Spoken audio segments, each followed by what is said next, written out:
So Madeline, great to be sitting down and having a chat with you around the pre-campaign strategy meeting. And I think it's such an important component that some agents will turn around and say, well, don't I cover that at the listing appointment? Do I really need to do it? So it'd be great to talk about why and how important it is, and then secondly, what you cover off in your pre-campaign meeting. Yeah, definitely. I think it's really difficult to cover any of this in a listing appointment. So basically a listing appointment is about getting the vendor's permission to go ahead with you as their agent. Yes. And once that's happened, the dynamics of the relationship completely changes. So you've possibly been in their home for an hour or an hour and a half securing the listing, so it's not really appropriate at that point to start launching into some of the items that we have on the agenda for the pre-campaign. So we have our pre-campaign meeting in that week leading up to the property being launched online and first open for inspection. It's a campaign meeting that's set up by our admin team.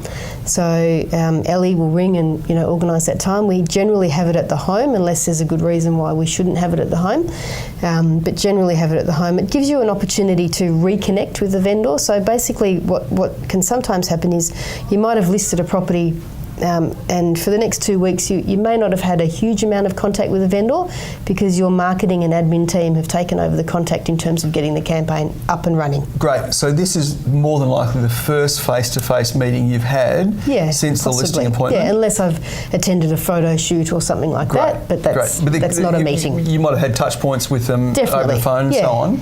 Absolutely. But this is really the first face-to-face. Right. Yeah. So held at the home because it then gives them an opportunity to show us the workings of the home. How does the alarm work? How does the alarm get set? Anything quirky about the home that perhaps we need to know about it. Yes. How the cooling works and that sort of thing. But we've got 27 items on our agenda, sounds impressive. Which has evolved over the years to basically items that we feel that vendors like to cover off on. And I'll start the meeting by saying that to them, that these are just a number of items that our past clients have liked to know about at this stage of their campaign. Is it okay if we run through that with you? Great. If you've got anything, this is almost like a tick off. Yeah, absolutely. Yeah, it's ticked off. We write on it. Sometimes there's notes that we need to take back to the office to ask the admin or marketing girls to do certain things before Saturday. So it's very much a sort of a working document. Kind of document. Yeah, great. We don't spend a lot of time on each of the items because some of them we can just skip over. Some things that we can spend more time on. So, for example, do you want me to run through some of these with you? Yeah, I think it'd be great to. And I get the point is, this is almost that check to say, are you comfortable with that? Any questions on that? Yeah. Does that clarify that point for you? Yeah, exactly. Yeah. And if it's a clarification, then obviously you'd spend more time on that point. Yeah, that's right. Or if there's a level of comfort zone, you can just simply skip over it. Yeah, that's right. So I think we have to keep in mind that most of our clients and vendors possibly haven't sold a house for 5, 10, 15, 20 years. Yeah. We assume that they will know things, and often we use jargon that would suggest that they should know things. Yeah, and didn't I mention that at the 24th minute of the listing appointment? Yeah, that's right. Surely they should remember that. Information overload. Exactly. So they definitely wouldn't have mentioned that. Wouldn't remember it. So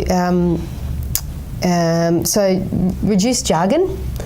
Don't make any assumptions that they will understand exactly what you're talking about, and just we take it point by point. Yeah. So not too quick with certain topics that they're engaging with or they've got concerns around. Look, I think that's great, and that's given us a fantastic framework. What we might do is another role play video that captures those particular points, because I think it's such an important meeting to get right within the team. And often this meeting will eliminate any potential issues in the next 3 weeks of the campaign.